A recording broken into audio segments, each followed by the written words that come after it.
Yo guys, welcome to the Blue Podcast with me, Tom, Ben, Cam, and Fab. This is the Purple Show, and how are you guys doing? Good, thank you very much, Tom. How are you, Tom? I'm in pain still, but I'm recovering. Yes, you still got your elevation above your heart. Fantastic. Yeah. Turns out it's getting better, which is nice. I saw a family friend who's like a doctor who said it's getting better. So yesterday. Good. That was nice. But we're not here to talk about my arm. We're here to talk about footy. A lot has happened in the last few days. Some good, some bad. Mostly bad from my side. Yeah. Not all bad. I thought as we got Cam and Fab back now on the Purple Show, and obviously you guys played very, very recently in the FA Cup. Yes, I think one of you be happier than the other one with the result, all things considered. Well, Liverpool were awful. They were so shit. It's unreal. Like, you must have switched it off at 60 minutes. I would have if I was a Liverpool fan. Like, oh, I didn't even watch the game, to be honest, mate. Well, it was pretty bad to watch if you're a Liverpool fan. Not gonna lie, it was. You should have wrapped it up after, especially when it go down to 10 men, 25 minutes in. You should have dominated. But to be fair to Arsenal, we did park the bus and we parked it well. It was on handbrake. It was solid. So the thing is, you're talking about. To be honest, I don't even know the lineup. To be honest with you, but I know since the summer transfer window, we've known about the AFCON and the possibility that it's going to happen. And now it's happened, and we're without our two top, arguably in their own respects, the best wingers in the Prem at the moment. Well, maybe not Mane, definitely Salah. No, definitely Salah. He's probably the best player in the Premier League, maybe the world. Mane's been about out of form. The best pair of wingers in the Prem right now. I don't accept pair. No, it's definitely Salah, definitely. And 100%. You missed someone like Salah. And you're bringing in Minamino instead. What a player! Well, I don't think he's a bad player. It's a bit harsh. He's on Cam's screensaver now. He's not Salah, but he's shown bits of what he can do, but obviously he missed the sitter, which obviously doesn't help. But right now, nobody's Salah. You can't replace Salah at the moment, which is still why you haven't given him a contract. That's another story. But like you missed somebody like a Mane or a Salah just to kind of poach a goal. That's what you needed. Like you had possession, you were dominating the ball, but what you're doing with it was just not. It just wasn't working. You had nothing else. Like the thing is as well, it's the same kind of situation as last season where we've lost players and we're looking for temporary replacements. Last season it was, Van Dijk and Gomez. We were missing a centre back. Who would you, bring in for the last half of the season? This is even worse. This is for 5 games, I think in total. One of the busiest periods of the year. Like, but you're talking about Liverpool's side that net spend is like, worse than Everton, who just lost to Norwich. Sorry, I had to bring it up. Have you heard Benitez has been sacked? Has he? Yeah. I know. I didn't see that. Bit sad for Benitez, but honestly I don't really care. No, I don't really care. I kind of feel sorry for them at this point. They're gonna get in big dumps this season. But anyway, I'm happy with the 0-0 at Anfield. Very happy with that. Considering we're down to 10 minutes, 25 minutes, and then second leg at Emirates. We've been good at home this season, and hopefully we'll have some players back like Smith Rowe, Odegaard. Got a rest over the weekend. Now it's suspended. That's something we'll get onto later. But the thing as well, though, the thing I don't like, I've seen a lot of Arsenal fans saying the same thing as you, like on Twitter and stuff, saying, we're really popping up this season. The Arsenal team is doing well, but it's a bit of a small club mentality to lose 1-0 to City, draw to Liverpool, and start like bragging about it. If you think Arsenal are at the level where they're fighting for European football, you should be not disappointed, but you should want to look to improve those results. No, but that's such the way that we performed against City, we didn't deserve to lose the game the way that we did. I think even Ben would say that, the way that we performed. We took the game to City and we should have got something out of the game. We played better than we did against City. Exactly. So against City and Liverpool, those performances, though, if that's the level that we want to be at, to be competing for those type of leagues, type of cups, whatever, then that's where we need to be, and that's where we are at the moment, based on those performances. And right now, as it stands, we are competing for top 4. We haven't had Champions League for 4 years.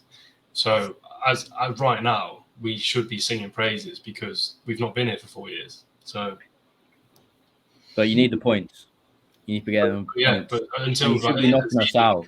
It's probably the best time in the season to be playing Liverpool right now. It'd be a chance lost if you didn't knock us out. I don't know which cup it is, to be honest. Yeah, because it's just Carabao Cup, isn't it? So, I mean, if I would rather not win the Carabao Cup but get top 4. Like, personally, that's for me. Like, it'd be nice to win it. Obviously, it'd be nice to get to a final and then play Chelsea because anything can happen then against Chelsea. Chelsea will still be favourites, but as like a standpoint for this season for Arsenal, it's been a massive improvement, not just in the fact of where we are in the league, where we are in cups, apart from the FA Cup getting knocked out by Nottingham Forest, but we'll avoid that. But just the way we're performing as well, and the whole kind of team that we've got, the team, the fans, the management, it's all kind of coming together. It's a bit better. You can show a bit of improvement. So I think that's why we're kind of at a happy point at the moment. Of course, it could be better, but everyone can say that. So you're not going to have a perfect season, and if you do, you're Man City and you win it anyway. So,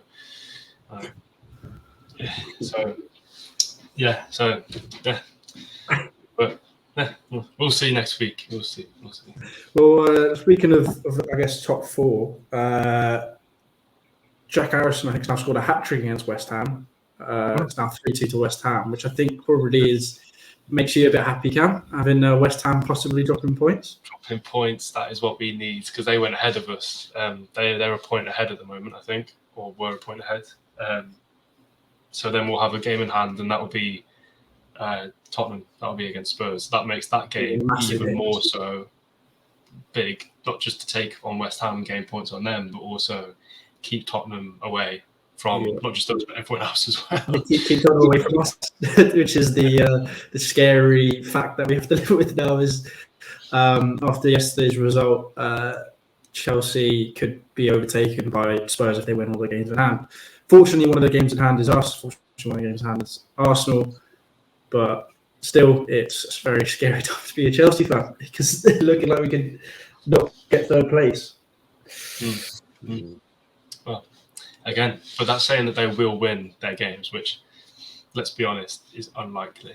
So, especially against Chelsea and Arsenal, like they're not going to win. I'd be very surprised if they win both games. Well, considering we just beat them twice as well, I do feel like we should beat them.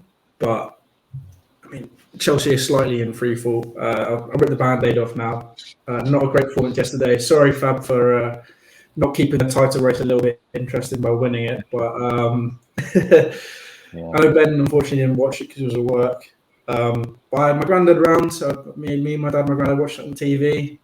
Not a lot of words said that were positive during the whole game, to be honest.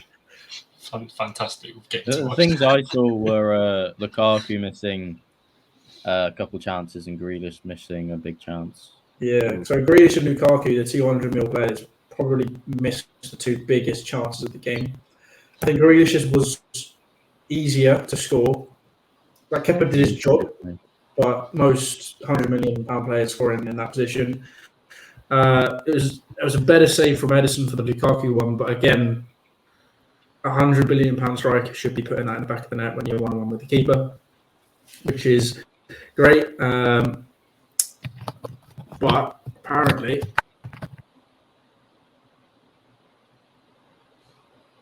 there we go.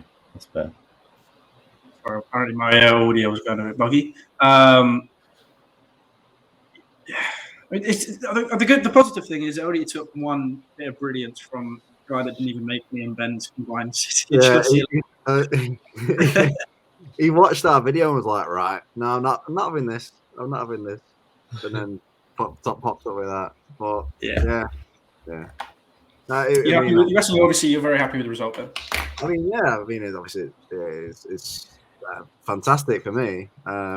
Boring. I mean,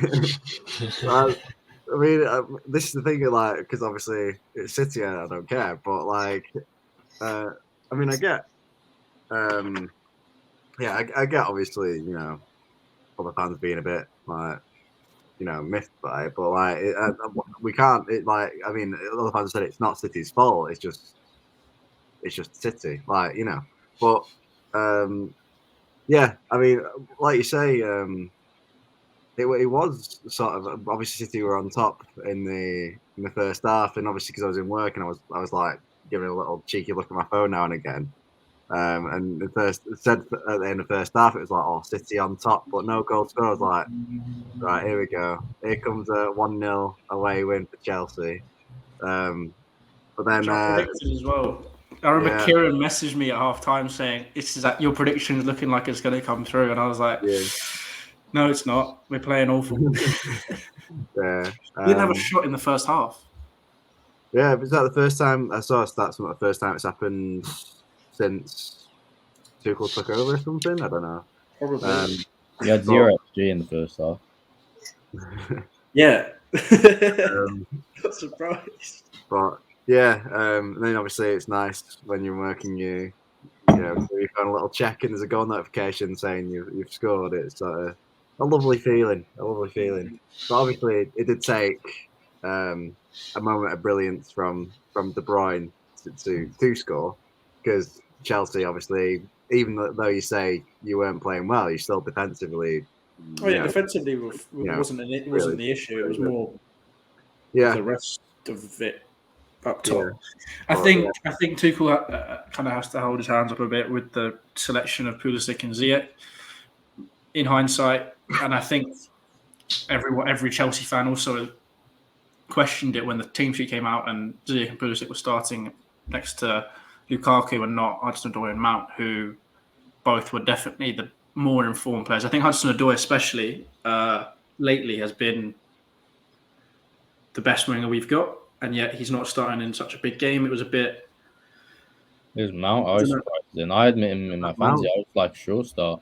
Yeah, I'd have expected Mount to start. Like, it's Mount, he starts every year for Chelsea, but Hudson-Odoi I thought was very hard done by not to start, and then he comes on, and it was just our attack suddenly actually was a thing. We finally had an attack when he was playing, and like he was direct running with the ball. Lukaku actually had some service, which also I was frustrated about, because there were points where just put the bloody ball in the box for a cross. Just put it in the box. It was right at the end of the first half as well. We get the ball twice. This is like 30 seconds left of added time in the corner. It's like then they pass it back out and they pass it back to the defence and then they put it down the other corner. How much more does Hudson-Odoi have to do to get into the team though? Like, he's played his most minutes this season than ever. Because he's had to play like right wing back, left wing back, right wing, left wing. Yeah, I think he's seen as our best winger currently with Mount. If I'm honest, it's great. I mean, obviously, I'm not a football manager, so I'm not going to say, well, Tuchel, he doesn't know what he's doing. Chelsea, hire me, But like, but I guess it's a bit along, not quite the same, because it was just absolutely crazy. Pep not playing a holding midfielder, but Tuchel not playing Mount. You're like, but he's so sort of he is the man for Chelsea at the moment. Yeah, there was clearly a tactic, and like he played Ziyech on the left with his left foot on the left rather than when he always played on the right, and the same with Pulisic, he played him on the right rather than the left. There was clearly a tactic there. He clearly had a game plan when he came into the game. It just crumbled clearly, just completely failed, and Ziyech, there was a point where Lukaku would have been through on goal, 1-on-1 with the keeper earlier in the game, and Ziyech through-balled it, but it paid way too much power. It was such a simple pass, straight to Edison, and we were just like, yeah, this is where it's going to be like that, because it was just they clearly weren't up to it. I remember seeing that match. And Alonso was just awful. But I don't want to say anything about him because otherwise I'll get angry. But well, I mean, I'll just touch on De Bruyne's goal anyway, because it was, I mean, I was. Can I say that I don't want to. It was a great goal, but it's a goal that Mendy would have saved. Just kept like if you look at where the ball goes into the box, right in the corner. Yeah. It's not right in the corner. It's not right in the corner. Well, you can only play who you're up against. So. Oh no, I know, but it wasn't great. Still lost, Tom. It's still lost. Yes, I have to accept that. Thank you.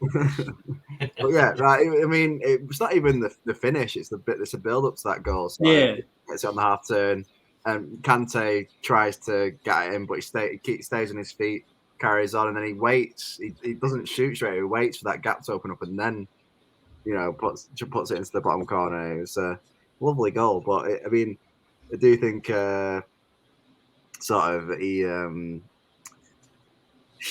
he showed us why he should have been enough. Combine the lesson. I mean, obviously, one goal doesn't change how he's played the season because he's not played great, but he showed us, what he's got. Yeah, for sure.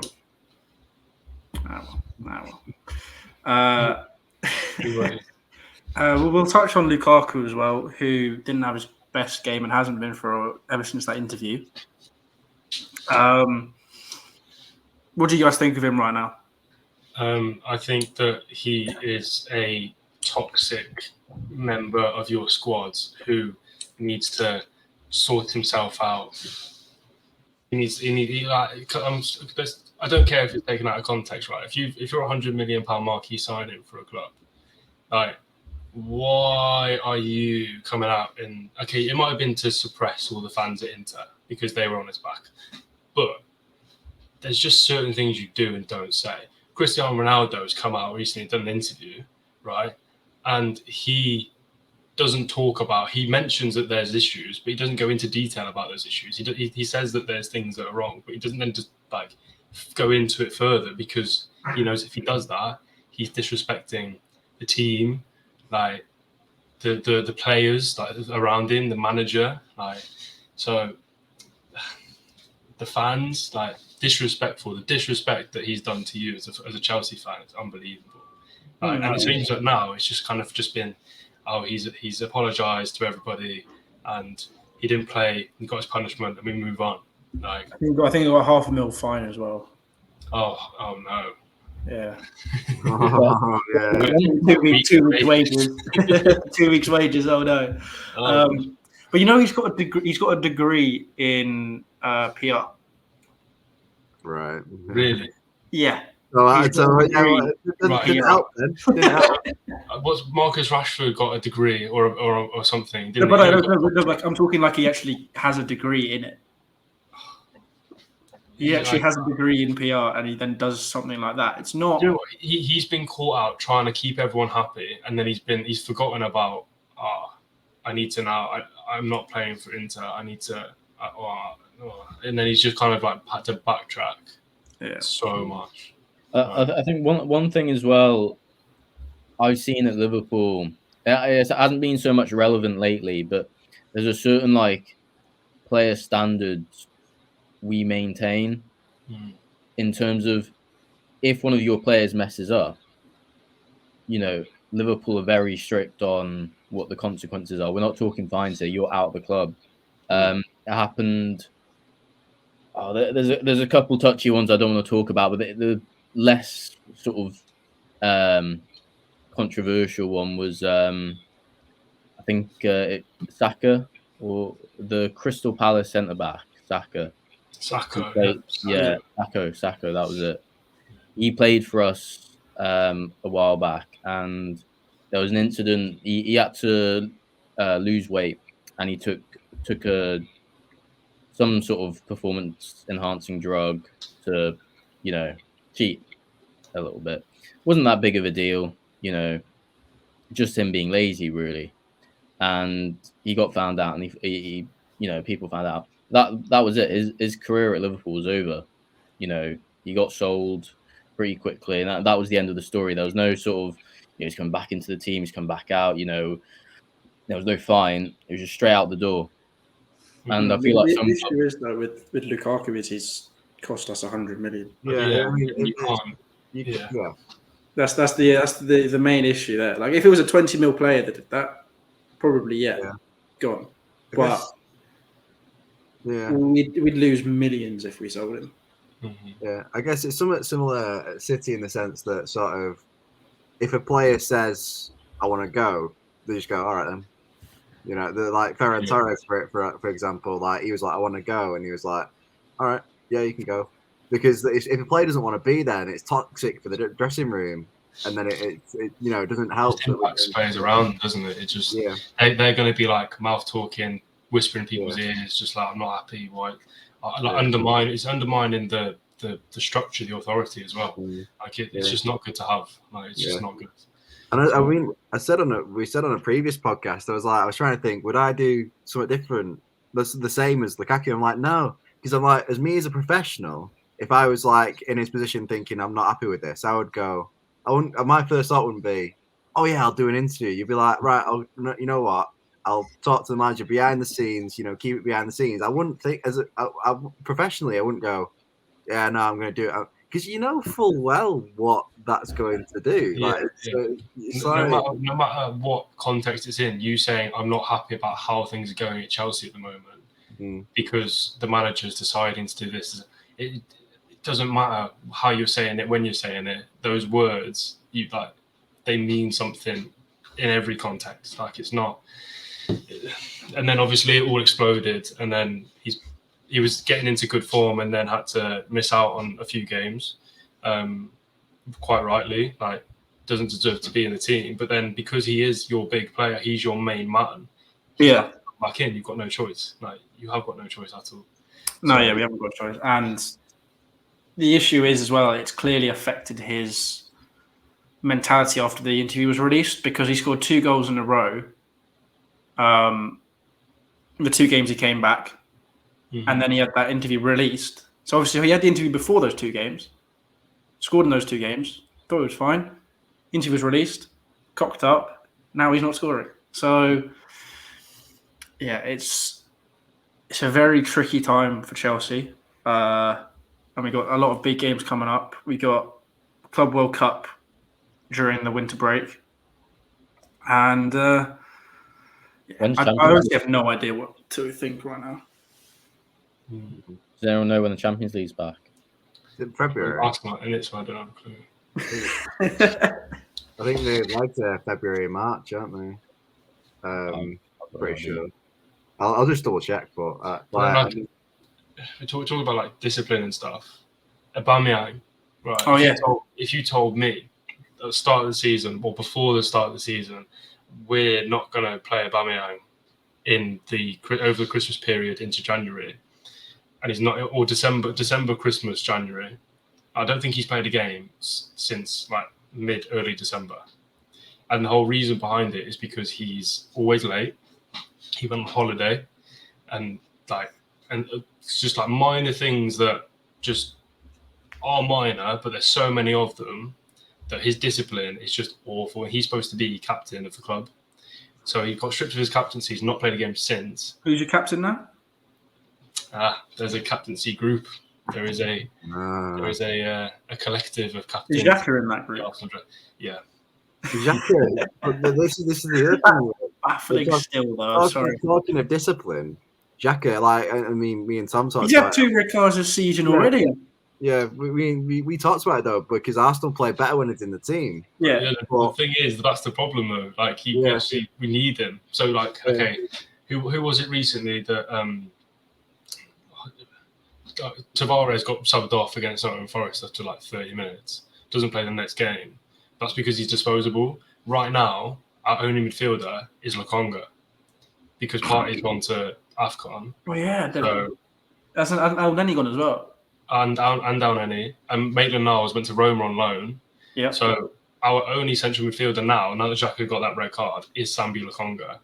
So Who was playing midfield for you? Because I swear he was playing centre back. When he got sent off? Yeah. We went to 5 at the back. We played 3 centre backs, and then had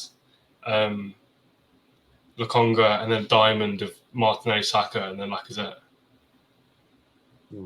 So do you want to go 5 at the back? Whenever the hell you, well, I guess when you play Liverpool.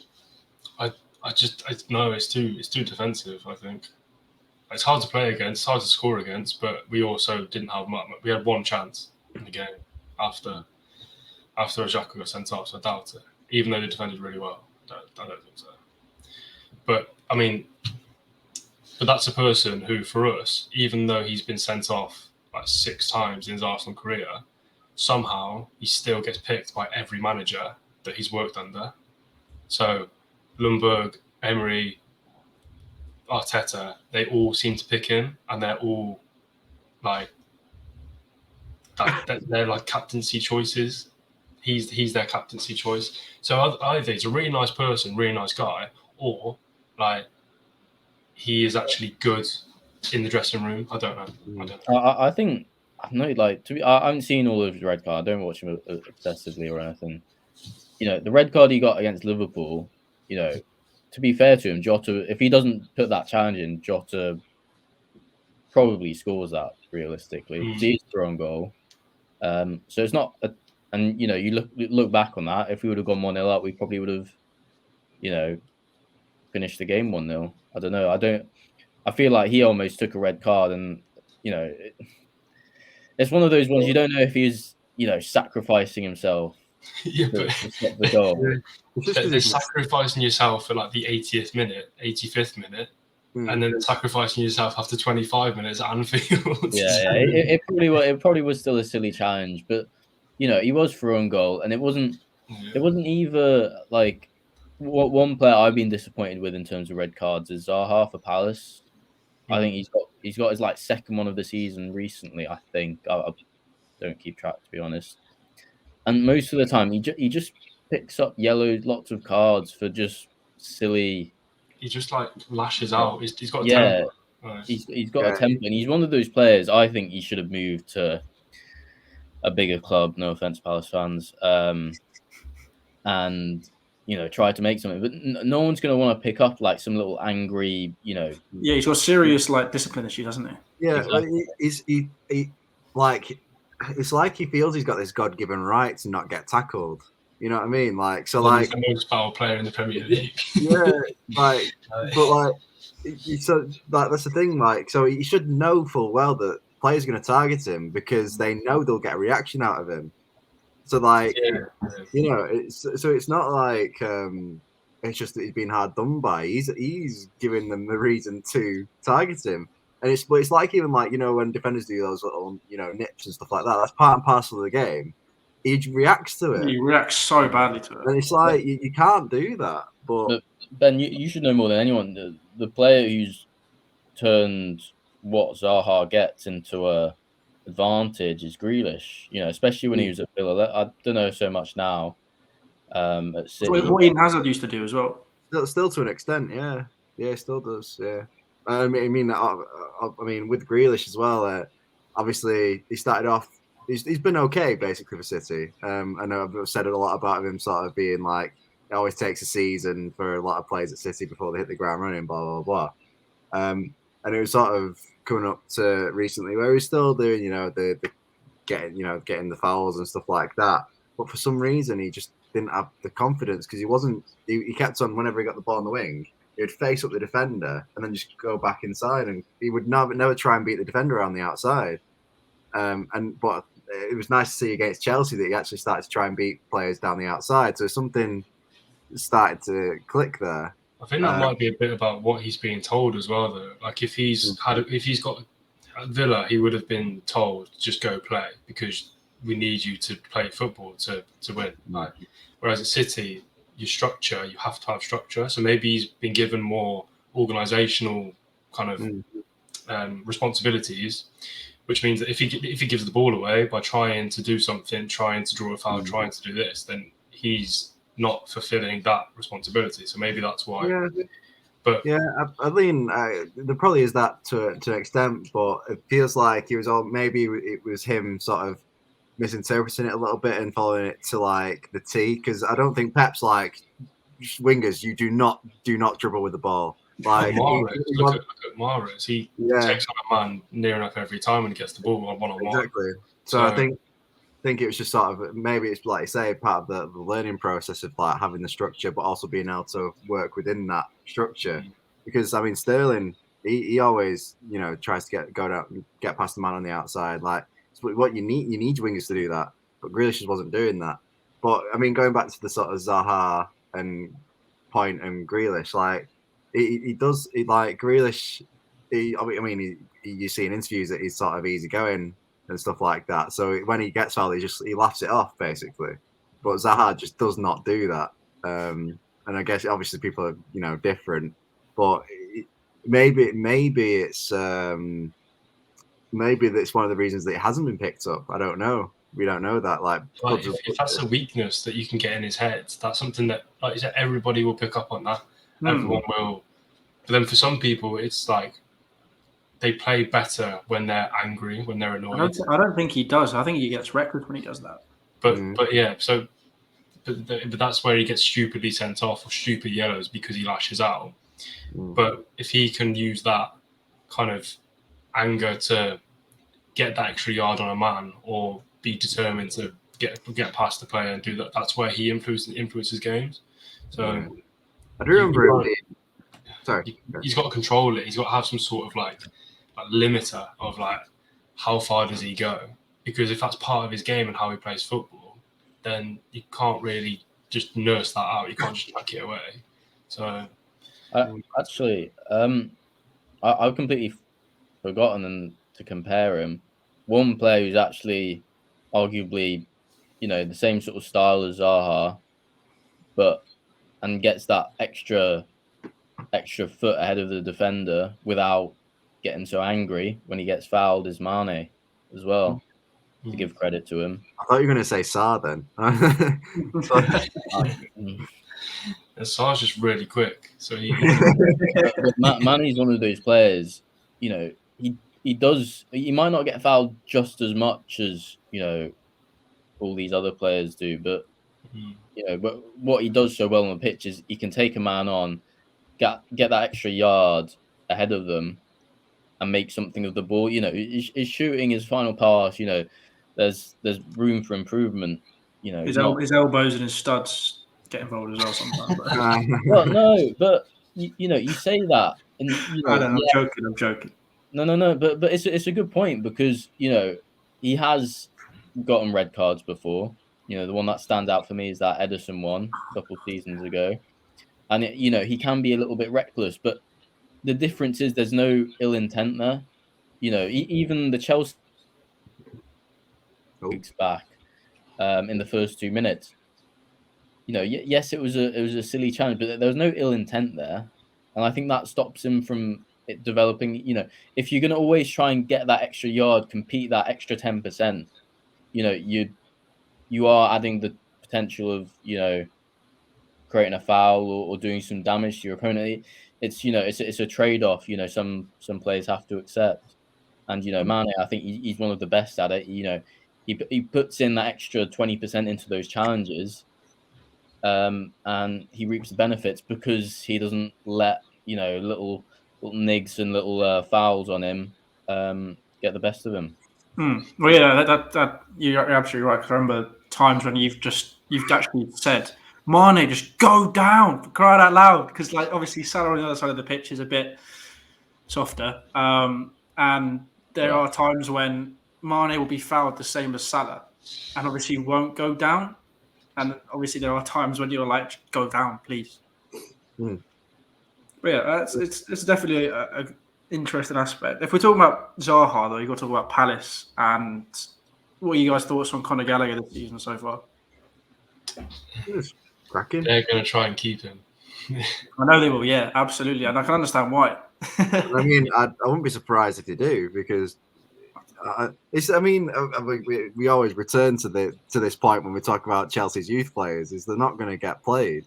So he will. The thing is, though, like when we're talking about Chelsea youth players in the past, can you name any that are like that were ever like Mount was when he was at Derby, or Reece James when he was at Wigan, and now Conor Gallagher when he's at Palace, Brozier when he's at Southampton? There weren't like, yes, we had a fantastic youth academy back in the day, and then you get loaned out, but there weren't any.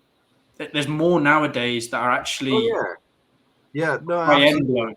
They are of that quality, but this is Chelsea we're talking about. Yeah, you know, I think you've got different ambitions in different squads. You've already got those positions filled with high quality. So the level to get in there, okay, it'd be good for squad building, but like these players, if they're playing Premier League football, they wouldn't want to come to Chelsea to sit on the bench.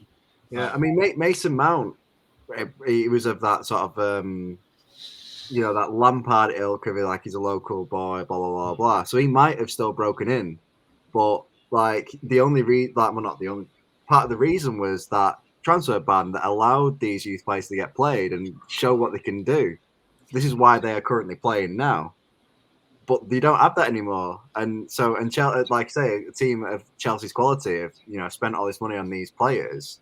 I've got quality players all over the pitch already, so it's so difficult. So and even if they get played in the FA Cup, because of the sort of the importance of all these matches that Chelsea play, they're not going to go, yeah, we'll play this youth player over our £100 million striker, So I mean, obviously the only positive I think Conor Gallagher has out of all of our loanees is that he's possibly the best loan I've seen of any Chelsea youth player so far in terms of level of club, impact at a Premier League club, that kind of thing. Even like Mount and James, he played well. Didn't have no, I don't know a single Chelsea youth player that's had the loan that Conor Gallagher's had. Yeah, he played well last season. He played well, but I'm saying like I'm talking about the caliber of loan. That's my only positive I can take out of maybe he'll play for us more likely than others, even who's the Scottish player at Norwich? Gilmore. I don't think he'll make it. No, but like he's played well at Norwich. No, he's been chanted fuck off back to Chelsea or something during this season already. Really? I'm not sure that he's quite having the same loan as Conor Gallagher. No, but like I thought, like there's some of the games that I've seen him play. Maybe it was early in the season when it was going okay. Farke wasn't a big fan of playing loan players, so they didn't actually get the opportunity to play. So Billy Gilmore, Brandon Williams, who are now playing starting. Yeah. So what I've seen, I thought they played well, but obviously, I mean, I don't watch them, a lot. Like I just caught, the game on Match of the Day. But then say if he does go back to Chelsea, his competition is Kante, Jorginho, Kovacic, Saul, Ruben Loftus-Cheek, who sat on the bench every game, who. Well, no, to be fair, he's coming back from injury. To be fair, but I do. Yeah, it's not completely discounting Gallagher's chances, but it's just it's so difficult with the squad. I think he's injured right now, actually. Is he, Gallagher? I'm looking at the last few Norwich lineups. Okay. He's not even in the squad. Okay, so he must have got injured against Palace. Yeah. Or maybe COVID. Oh, COVID, yeah. Or COVID. Oh, COVID, yeah. One of them. Have we covered everything we want to cover today, guys? What about, quickly. Oh. What about Newcastle's transfer window so far? Oh, yeah. It's interesting. True. They are sitting pretty at 19th, right? Okay. Kieran Trippier, who was just dissed off Champions League football with Atletico Madrid to fight a relegation battle with Newcastle United. Yeah. Right. Okay. I think that's because he wants to come back to England. He wants to come back to England. Yeah. I mean, like a family option, but not for. I mean, obviously for him in terms of quality of the squad that he's in. Obviously, it's a step below. But that's a good signing. But that's a good good signing for Newcastle. But I mean, Chris Wood, is it Chris Wood? Yeah, Chris Wood. Chris Wood for 20 mil. Yeah, the oldest 30+ year old player transfer in the Premier League. It doesn't really like, because he's not. I mean, he's been Burnley's top goal scorer 3 of the last 4 seasons. With 4 goals combined. Yeah, so this is the point. Like, it doesn't really make sense because he's not prolific. But so I don't really get it. I don't understand. I don't know. I don't know why they paid 20. I think it's 25 million they paid for him. 25 million for Chris Wood, who's 30 or 31. He's averaged 10 plus goals a season for the last 4 seasons. But he scored 12 goals, and he's. So he scored 12 last season, 14 the season before, 10. Yeah. And 10. I just don't. He doesn't strike me. He's probably looked at it and gone, "What club has escaped relegation? Who's the relegation mastermind in the Prem right now? Burnley. Who's their top scorer? Wood. Right, sign him." And Burnley are direct competition for Newcastle. Yeah, that is true. I'm surprised they sold it. They must have. It's a release clause. 20 mil though, and gone 20 mil. Chris Wood. It was a release clause. No, he actually had it in his contract. Like, it was a release clause. So they couldn't do anything about it. I'm sure they would have if they didn't have a release clause, but he's got. Yeah. So I mean, do you actually think that Newcastle are going to stay up though? They need another signing. I think one or two more signings. Yeah. I really hope they don't, just so they spend all this money to have this takeover and still get relegated. You know, Trippier has a clause in his contract where he can just leave for free we said before when it was like going to happen, we were like, I wouldn't be surprised if there was a clause in his contract like that, because he's an England international. He's not going to be like, yeah, it's all right playing Championship, fine, yeah. It's not going to be on his. The richest club in football in the Championship. Could you imagine it? It'd be so funny. Yeah. So, Well, on that lovely note, I'm happy for us to wrap it up there. Liverpool won 3-0 against Brentford during this podcast recording, and West Ham lost 2-3 to Leeds, which I'm sure Cam's happy about. I went 3-1 as well. I went 0-0. I went 2-0. I think Jack went 3-0. Yeah, I think he did, yeah. Weird. And someone else went 3-0. Brad went 3-0. But yeah, thank you very much, guys, for watching. I hope you guys enjoyed it. The Blue Podcast Gang is back. Looking forward to future stuff with the podcast. And if you enjoyed the video, do leave a like. Helps out a lot. Subscribe if you're new around here. And, well, me and Ben will definitely see you on Friday.